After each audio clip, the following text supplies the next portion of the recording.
진드기 매개 감염 질환으로 급성 열성 질환이 하나 더 있죠. 네. 작은 소참 진드기의 활동이 줄어들 즈음에 이들이 왕성해집니다. 털 진드기에 의한 감염 질환 미리 알아두고 우리가 조심해야 될 질환이죠. 예, 그렇습니다. 진드기에 물려서 감염되는 질환으로 앞에 말씀드렸던 중증 열성 혈소판 감소증후군 다음으로 우리 쯔쯔가무시증이 있습니다. 네. 이 쯔쯔가무시증이라고 하는 것은 일반인들은 주로 가을에 발생하시는 질환으로 많이 알고 있습니다. 그렇습니다. 일반적으로 가을에 9월달, 10월달, 11월달에 이 쯔쯔가무시증이 많이 발생하지만 최근 들어서는 지구 온난화하고 그다음에 야외 활동의 증가함에 따라서 봄과 여름에도 일부 소유행이 있습니다.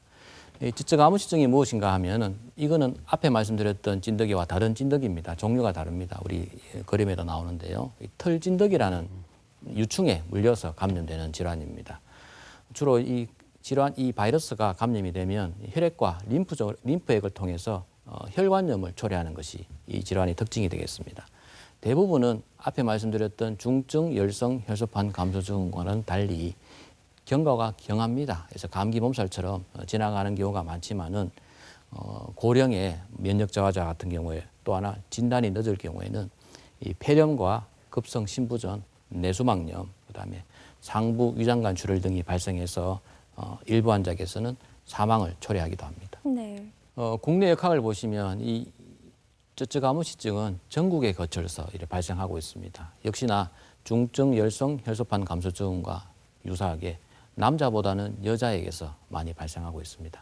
아마 이것은 여자분들이 반일을 많이 해서 진드기에 물려서 노출되는 경우가 많아서 그렇지 않나 추정하고 있습니다. 네.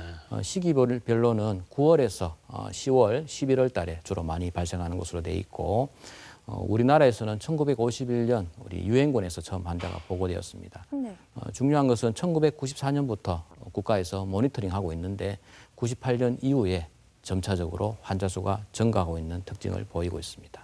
이것은 매개하는 진드기가 털 진드기가 되겠습니다. 여기 보시다시피 1994년부터 환자 발생 수가 점차적으로 이렇게 증가하고 있습니다. 증가해서 최근에는 연간 5천 명에서 10,000명 정도 쯔쯔가무시 환자가 발생하고 있고요. 계절별로는 주로 10월에서 11월 달에 많이 발생하고 있습니다. 지역별 분포인데요. 약간 중증 열소판 감소증과 다릅니다.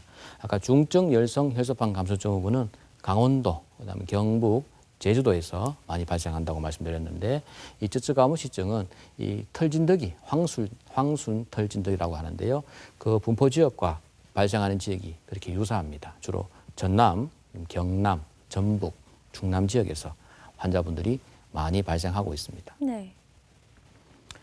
쯔쯔가무시증의 국내 역학을 보시면 환자 중에서 62%가 여성분들입니다. 아까 말씀드렸듯이 여성분들에서 쯔쯔가무시증에 발생하는 비율이 높고 연령대를 보시면 이 젊은 연령층보다는 40대 이상, 40대, 50대, 60대, 70대에서 많이 발생합니다. 이 위험 요인을 분석해 보시면 도시와 농촌 전체를 보면 역시나 농업 관련 직업을 가진 경우에 발생률이 높은 것으로 되어 있습니다. 발생률은 한 63.9% 정도 알려져 있고요. 가장 많은 것은 풀 뽑는 거, 그다음에 풀 베기 같은 것들이고요. 네. 그다음에는 작물 심기 등이 농업 관련 직업으로 가장 많은 것이고 이 비농업 관련 작업으로는 보시다시피 등산이나 산책, 그다음에 캠핑 이런 것들을 통해서 많이 발생하고 있습니다. 도시에서 감염되시는 분들은 대부분 비농업 관련 작업을 통해서 감염되는 경우가 많고 농촌에서 감염되시는 분은 대부분 농업 관련 작업을 통해서 감염되는 것으로 알려져 있습니다. 네. 그렇군요. 아까 전에도 말씀하셨다시피 감기 증상이랑 굉장히 비슷하다고 하셨거든요. 그러다가 감기약을 잘못 드시면 또 큰일이 날 것 같습니다. 네. 어떤 증상들을 좀 더 주의해야 할까요? 일반적으로 쯔쯔가무시증에 감염이 되면 크게 세 가지 증상이 있습니다. 네. 역시나 1주에서 2주 후에 잠복기를 거쳐서 고열이 납니다. 대부분 고열이 나고 앞에 말씀드렸던 중증 열성 혈소판 감소증과는 달리 이 발진이 있는 게 특징입니다. 그래서 보통 발열, 발진 또 하나의 특징적인 소견이 진드기가 문자국이 대부분 있습니다. 아까 앞에서 말씀드렸던 중증 열성 혈소판 감소 증후군은 한 30% 정도에서 진드기에 물렸다고 인지를 합니다. 감염된 환자들. 근데 쯔쯔가무시증 환자는 한 60에서 70% 정도에서 진드기에 물린 자국이 있습니다. 그걸 우리가 가피라고 하고요. 이 가피가 대부분 발생을 합니다. 그래서 감기와 구별할 수 있는 증상이라는 것은 역학적인 상관성이 있고 산이나 들에 일주일에서 3주 전에 갔다 오고 나시고 나서 열이 나면서 그다음에 발진이 있고 그다음에 가피가 있으면 이 세 가지를 주증이라고 합니다. 트리아드라고 이야기하는데요. 이 세 가지가 있으면 쯔쯔가무시증을 하고 의심을 합니다. 네. 그래서 임상 양성을 보시면 이제 발열과 발진, 가피가 있고요. 전신적으로 임파선, 림프절이 종대가 있습니다. 또 오심, 구토 같은 위장관 증상이 한 25% 정도 동반될 수 있고 일부 환자에게서는 기침, 가래 같은 호흡기 증상이 동반되기도 합니다. 네. 여기 이제 환자분 사진인데요. 이게 보시면 이렇게 발진이 몸하고 이런 부위에 이런 발진이 있을 수 있고 이게 진드기가 문 자국입니다. 우리 가피라고 하는데요. 그래서 이런 자국이 있고 이런 발진이 있으면서 열이 나고 역학적인 상관성이 있으면 한 번쯤은 감기가 아니고 쯔쯔가무시증을 하고 의심을 해야 되겠습니다. 네. 이 가피, 아까 진드기가 문 자국이 주로 발생되는 부분입니다. A, B 그림은 남자분 그림이고 CD는 여자분들 그림입니다. 주로 많은 부위가 우리 회음부나 복부, 배꼽 밑에, 그다음에 겨드랑이, 사타구니 이런 부위에 보통 진드기가 많이 물려서 우리 환자분들이 내원하시면 일부 환자에게서는 내가 여기에 진드기 물린 자국이 있다고 호소하시는 분도 있지만 일부 환자에게서는 그런 것을 못 느낍니다. 이제 병원에 내원하시면 역학적인 상관성이 있고 발진이 있으면 저희들 의료진들이 이런 부위를 주로 찾습니다. 가피를 찾아서 쯔쯔가무시를 진단하고 있습니다. 목과 어깨에도 은근히 많이 발생해요. 예, 맞습니다. 대부분은 이게 중증 열성 혈소판 감소증과 달리 치료를 안 해도 호전되는 경우가 있습니다. 하지만은 일부 환자, 제가 말씀드렸듯이 고령의 면역 저하자들 같은 경우에는 합병증이 발생합니다. 그래서 내수막염, 그다음 폐렴, 그다음에 급성심부전 같은 합병증이 사망하므로 조기에 진료를 받으셔야 되겠습니다. 네. 사망률은 한 1%에서 한 5% 정도 중증 열성 혈소판 감소증에 비해서는 낮게 보고되고 있습니다.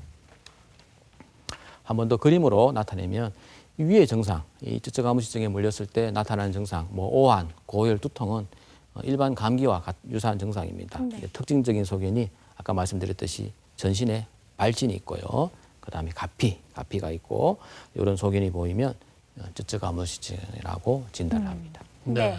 진드기를 통해 감염되는 질환 대부분이 신체 일부가 아니라 신체 전체에 영향을 네. 미치는 경우로 나타나는데 네. 자, 만성 질환이 있으신 분들은 더 위험한 합병증에 노출될 수 있겠네요. 잠깐 말씀하셨지만은 좀 구체적으로 얘기를 해 주시죠. 예, 그렇습니다. 이 중증 열성 혈소판 감소증후군 환자분들을 우리 사망하신 분들하고 사망하지 않으신 분들을 비교 분석을 해보면 대부분은 중증 열성 혈소판 감소증으로 사망하신 분들은 고령의 면역 저하자, 예를 들면 간 질환을 갖고 있다든지 심장 질환을 갖고 있다든지 신장 질환을 갖고 있는 분들이 대부분이었습니다. 그래서 중증 열성 혈소판 감소증후군의 사망률과 관계되는 인자가 연령과 그다음에 면역 저하 같은 상태가 중요하기 때문에 그런 분들은 더더욱 야외 활동하실 때는 주의하셔야 되겠습니다. 네. 또 역시나 쯔쯔가무시증도 아까 말씀드렸듯이 젊으신 분들은 대부분 감기 증상처럼 경하게 앓고 지나가십니다. 하지만 고령의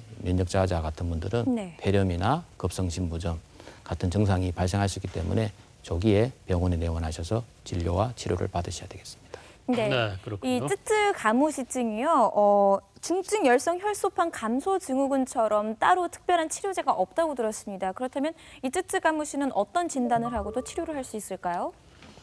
쯔쯔가무시증은 아까 말씀드렸듯이 주로 가을철이나 발생하지만 봄에도 발생할 수 있습니다. 중요한 것은 야외 활동 과거력이 중요합니다. 야외 활동을 1, 2주 전에 했다 하는 과거력과 그다음에 말씀드렸듯이 발열, 그다음에 가피, 발진 같은 소견이 있으면 임상적으로 진단을 하고 치료를 합니다. 확진을 위해서 혈청학적인 진단 방법이나 유전자 검출법, 배양 방법을 쓰지만은 주된 진단은 임상적으로 진단을 합니다. 이 쯔쯔가무시증이 중증 열성 혈소판 감소증과는 다른 점은 치료 약제가 사실은 있긴 있습니다. 이것은 그래서 중증 열성 혈소판 감소 증후군은 일반적인 치료 약제, 이게 바이러스 감염인데 개발된 항바이러스제가 없다고 말씀드렸는데 요 지적 암호시증은 치료 약제가 있습니다. 그래서 병원에 내원하시면 이게 독시사이클린, 아지스로마이신, 리파핀 같은 것들을 사용을 하고 일반적으로는 독시사이클린 가는 항생제를 복용을 하면 2, 3일이 지나면 증세가 대부분 합병증이 없으면 빨리 회복되는 경향을 나타내고 주의하셔야 되는 거는 임산부 같은 경우에는 이 독시사이클린이나 클로람페니콜 같은 항생제를 쓸 수가 없습니다. 네. 그런 경우에는 아지스로마이신 가는 항생제를 사용하시면 되겠습니다. 네. 네, 쯔쯔가무시병의 진단과 치료에 대해서 알아보고 있는데요. 네. 최근 경기도 쪽에서 퀴얼이라는 낯선 질환의 환자들이 늘고 있다고 하는데요. 네. 전국적으로 200명이 넘는다 그래요. 네. 외국에서 들어온 질환 같은데 퀴얼은 또 어떤 질환입니까? 이 퀴얼이라는 거는 인수공통 감염병입니다. 이것도 역시나 세균에 의해서 감염되는 병인데요.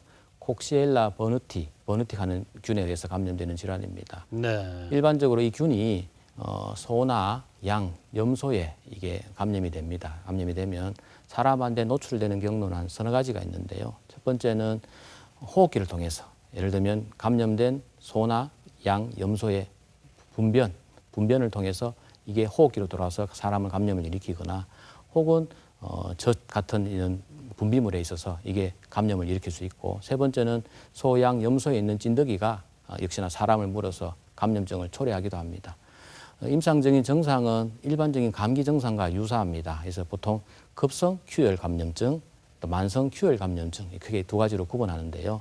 이 급성 큐열 감염증은 균에 노출된 후에 잠복기가 보통 일주일에서 한 3주가 됩니다. 3주 후에 발열, 근육통, 오한 같은 증상이 있고 심한 경우에는 간염 같은 증상을 일으킵니다. 그래서 네. 병원에 내원해서 간염으로 내원하셨는데 나중에 큐열로 진단되는 경우가 있고 보통은 열이 한 1주에서 2주 정도 납니다.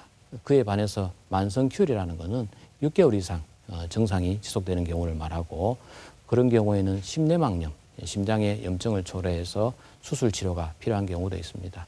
앞에 말씀드렸던 항생제, 독시사이클린 가는 리파핀 가는 항생제를 사용해서 치료할 수가 있습니다.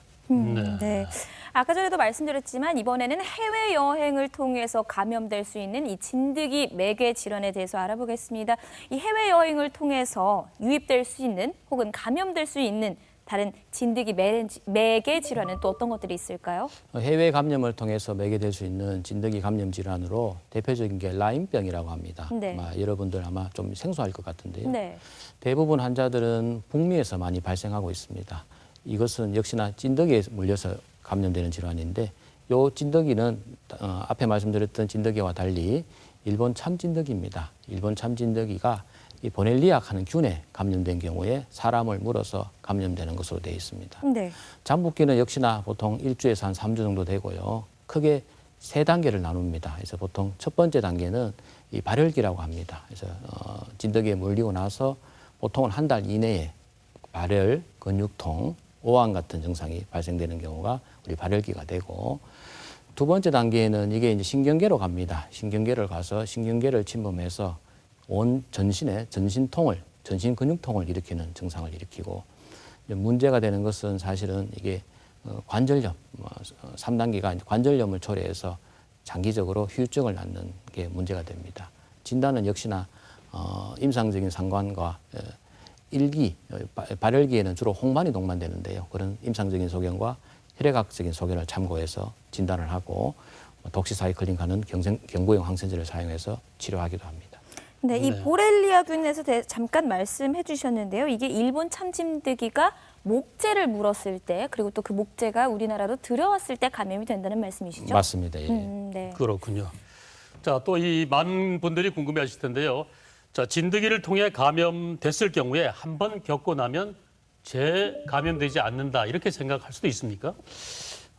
진드기에 의해서 감염되는 질환인 중증 열성 혈소판 감소 증후군 경우에는 이게 한번 걸렸을 때 다시 재감염이 될 거냐 말 거냐 하는 것은 아직까지 아까 말씀드렸듯이 이 병이 우리나라에 소개된 지가 얼마 되지 않았습니다. 네. 2013년에 소개되었고 발생자 수가 예전보다는 늘고 있지만은 많아야 사실은 1년에 100명에서 한 200명 정도 발생하고 있기 때문에 아직까지는 학회에 한번 감염된 사람이 다시 감염됐다고 보고된 게 없기 때문에 과연 이게 재감염될 건지 안 될 건지는 추후 아마 연구가 필요할 것이라고 생각되고 이 쯔쯔가무시증은 감염되는 경우에 재감염이 되는가에 대한 연구는 많습니다. 쯔쯔가무시는 이 쯔쯔가무시를 일으키는 이 균이 이 시로타입, 혈청형이 굉장히 많기 때문에 어떤 쯔쯔가무시에 감염됐다, 어떤 혈청형에 의한 쯔쯔가무시증이 생겼다 하더라도 혈청형이 많기 때문에 네. 또 다른 재감염이 생길 수 있습니다. 그렇기 때문에 쯔쯔가무시증은 한번 감염되었다고 해서 안심하셔서는 안 되겠습니다. 네, 일단 생활에서 조심해야겠습니다. 네,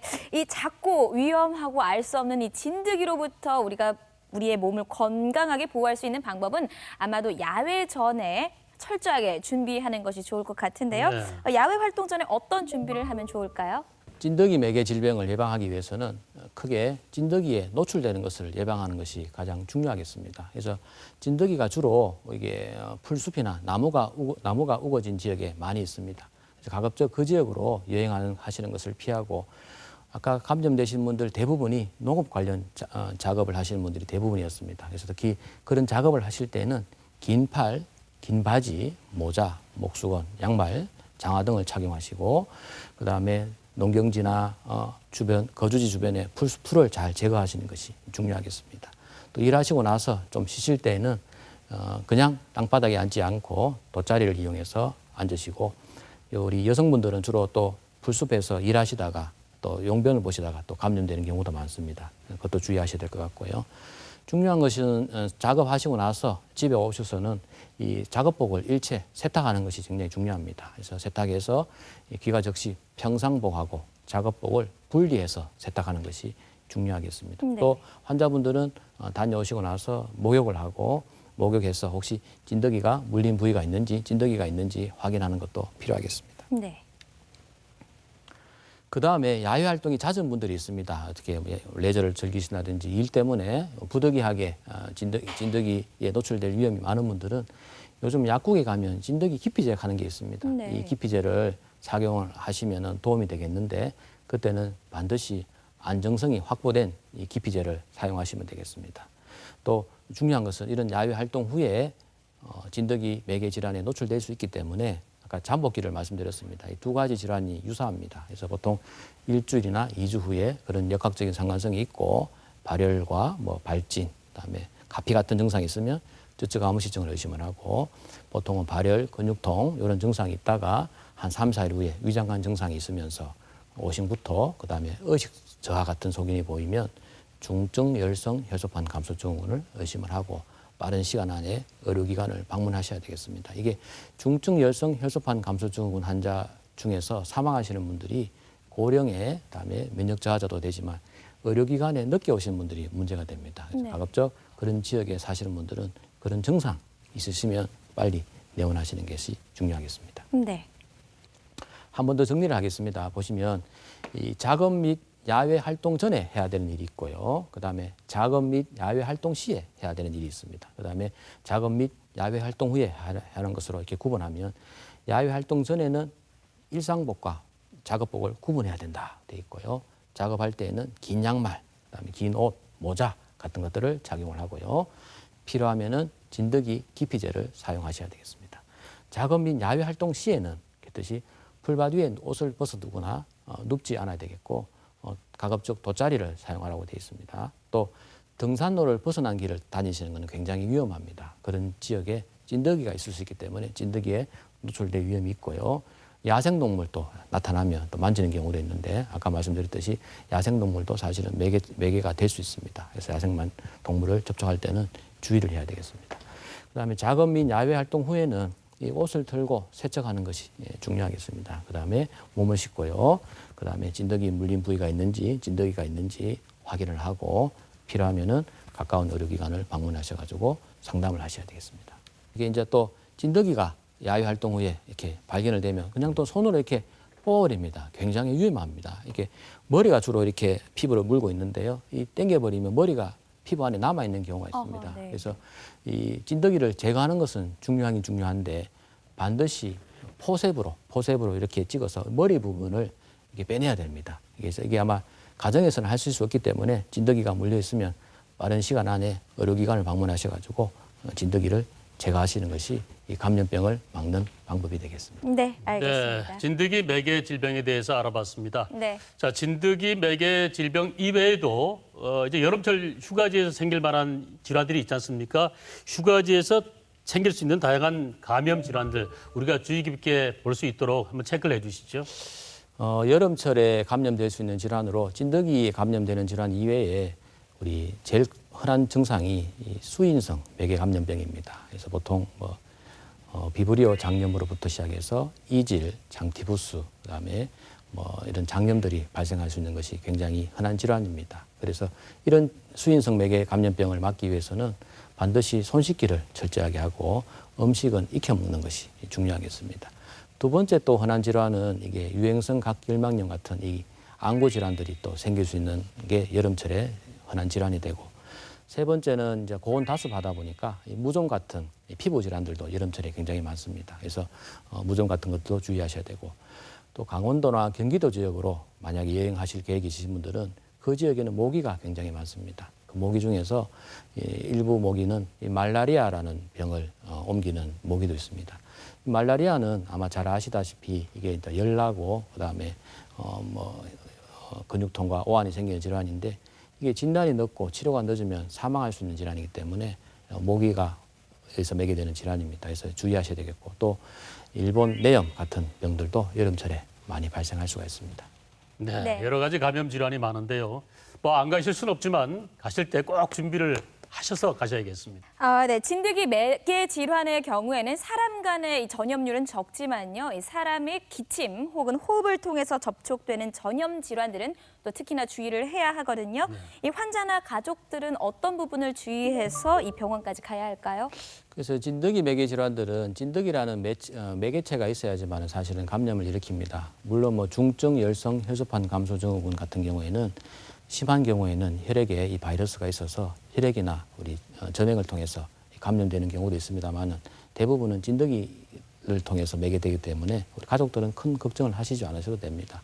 하지만 여름철에 흔히 발생하는 수인성 전염병, 장티푸스라든지 이질 같은 것들은 이 위장관으로 배출이 되어서 접촉을 통해서 감염을 일으킬 수가 있습니다. 그래서 이런 환자들은 가족분들이 사실은 접촉 주의를 하셔야 되겠다 하는 생각도 들고, 네. 또 여름철에 흔한 유행성 각혈망염 같은 것들도 역시나 접촉을 통해서 감염될 수가 있습니다. 그런 경우에는 손 씻기를 열심히 해서 이 바이러스가 가족들한테 전염되는 것을 막아야 하겠습니다. 네. 네, 그렇군요.